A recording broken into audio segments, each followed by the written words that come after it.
Oi pessoal, agora que a gente já viu mais o básico mesmo da biblioteca, vamos começar a ver algumas coisas um pouco mais interessantes.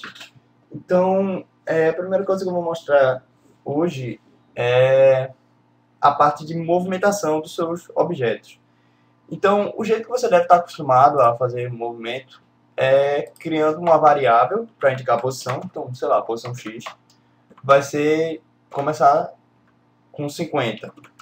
E aí, ao longo do tempo, eu vou variando essa posição. Então, estou desenhando aqui uma bolinha e eu vou desenhar ela na posição indicada. E aqui na minha parte de update eu vou incrementar essa posição, né? O problema com isso, por enquanto, é que nosso programa não tem nenhum controle de tempo. Ou seja, imagine que seu computador seja mais rápido do que o meu. O que vai acontecer? Ele vai entrar no loop do jogo e ele vai conseguir fazer uma interação mais rápido do que o meu computador. Então ele vai fazer mais interações no mesmo período de tempo. Ou seja, o jogo no seu computador vai rodar mais rápido do que no meu. Então se você quiser que seu jogo... Bom, se o seu jogo for um jogo que se preze, ele vai ter uma velocidade constante, mais ou menos constante, independente do computador que ele for utilizar. Então, qual é a ideia aqui? É limitar a frequência com que o nosso computador atualiza o jogo. Então, o que a gente vai fazer é usar os timers, que eu mostrei no vídeo passado, para fazer essa limitação. Então, eu criei aqui uma variável ticks e uma função que incrementa ela, né? É um timer. E aqui eu já instalei o timer, inicializei ele com 0 e tudo mais. E eu instalei ele com a velocidade de 60 bps to time, ou seja, a cada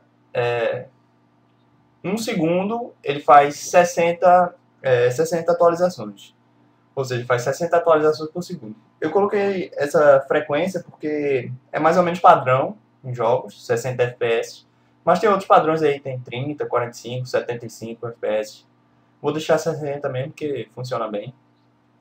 Então, então 60 vezes por segundo, ou seja, aproximadamente 16 milissegundos, ele vai atualizar, vai incrementar essa variável. E agora o que eu vou fazer aqui, dentro do loop do jogo, eu vou criar outro loop.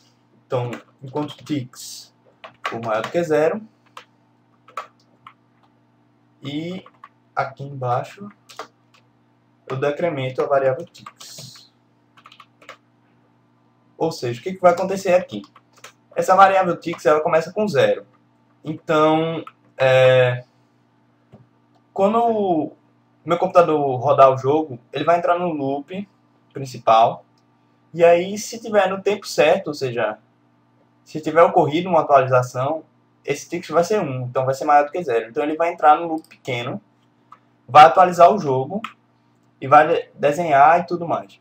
E aí, no final, ele vai decrementar, então vai voltar a ser 0. E aí vai sair do outro laço, né? Porque agora ele é 0. Aí, quando ele for na outra iteração, ainda vai ser 0, porque não passou o tempo. Então o computador vai ficar rodando no loop grande, sem poder entrar aqui e atualizar meu jogo. E ele só vai entrar aqui quando o tempo for certo, quando passar exatamente o tempo que eu quero. E aí ele vai atualizar sempre na mesma frequência. Então, agora que eu estabilizei o tempo do meu jogo, eu posso realmente fazer isso aqui, né? Movimento. Então, eu vou criar aqui algumas variáveis.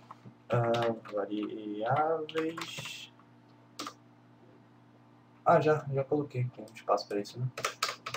Então, eu tenho a posição X, vou criar... Bom, eu não vou trabalhar mais com inteiros aqui, porque tem mais vantagens de trabalhar com float.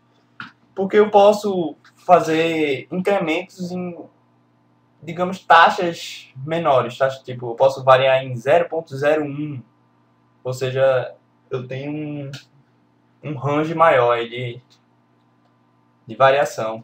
E funciona melhor para trabalhar com ângulos do que inteiros. Porque se for trabalhar com inteiros, se você quiser usar ângulos, você vai ter que usar aquela matemática de ponto fixo do Allegro, que eu acho que eu mostrei no tutorial de sprite, onde tinha que rotacionar os sprites.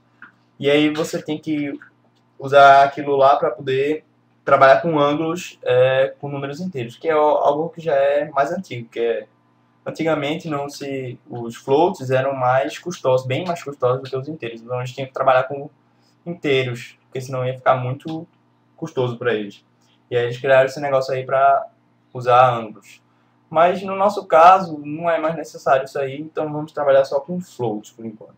Então eu vou criar aqui um float que é a minha velocidade em x, certo?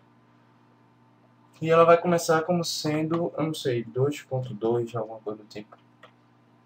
E agora eu vou incrementar, eu vou fazer um movimento usando a equação mesmo horária da física, né?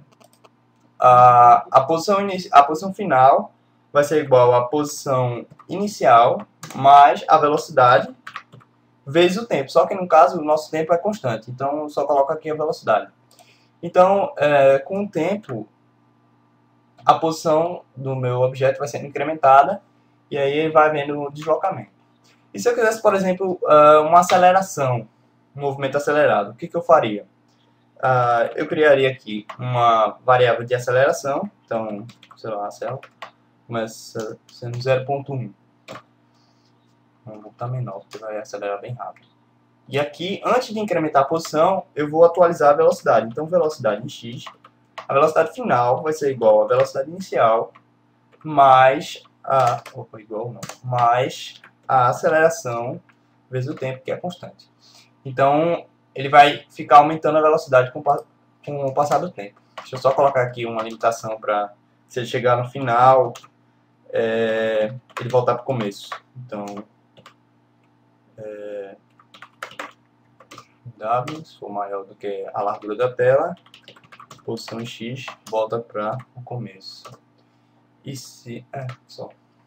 Então vamos ver o que acontece aqui. Você pode ver que o objeto está ganhando velocidade com o passar do tempo.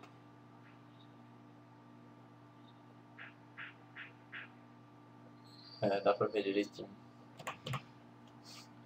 E isso aí funciona para o eixo Y também. Se você quiser fazer, por exemplo, uma gravidade. Então vou colocar aqui uma gravidade só para demonstrar. Então,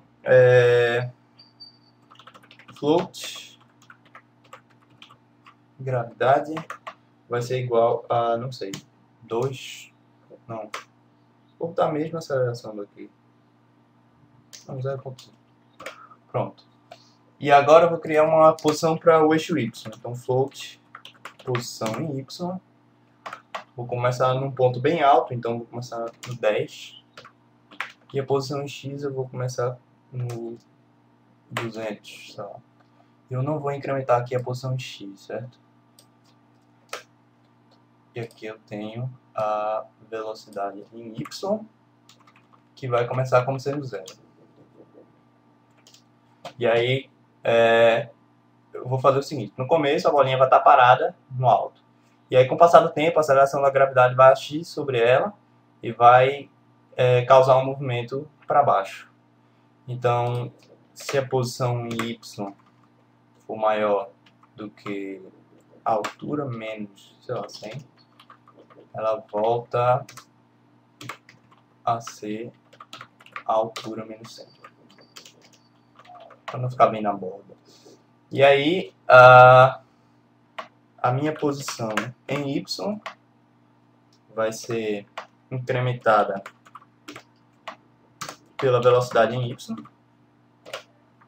E a velocidade em Y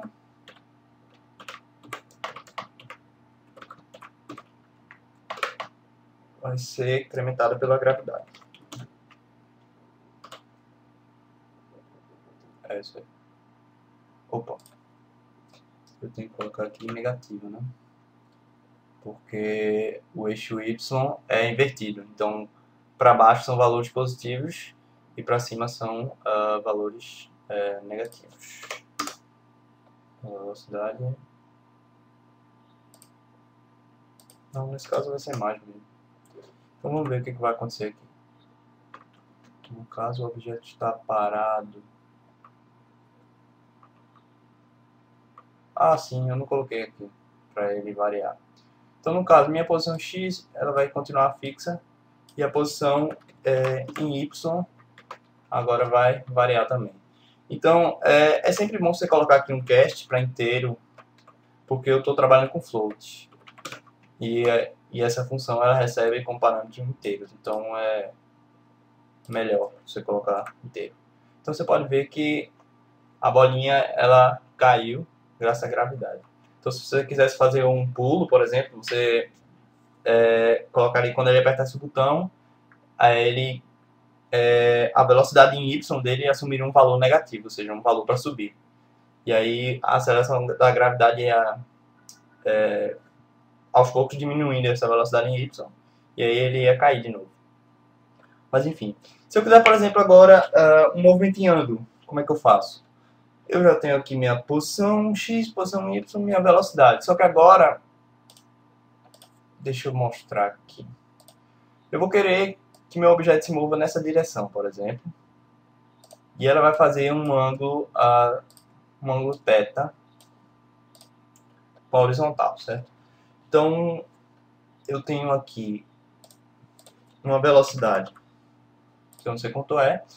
E ao invés de trabalhar como se fosse coordenadas polares, onde eu tenho um vetor e eu tenho um ângulo, eu vou trabalhar decompondo essa velocidade em suas componentes x e y, né? Então, a componente x dessa velocidade vai ser ela mesma vezes o cosseno do ângulo que eu quero, e a componente em y vai ser ela vezes o seno do ângulo que eu quero. Então, isso aí que eu falei que facilita usar float, porque agora basta eu incorporar aqui a math.h, que tem as funções seno e cosseno, e aqui eu defini o π como sendo 3,14 e tal, e eu criei essa função aqui que converte um ângulo em graus para radianos, porque as funções da math.h elas só aceitam ângulos em radianos, que é uma função bem simples, basta multiplicar por π, dividir por 180. Então vamos ver aqui, tirar essa parte de aceleração. Então vou criar aqui minha velocidade, que ela não tem uma direção específica. Vou começar ela, vou deixar ela constante de 2, não sei.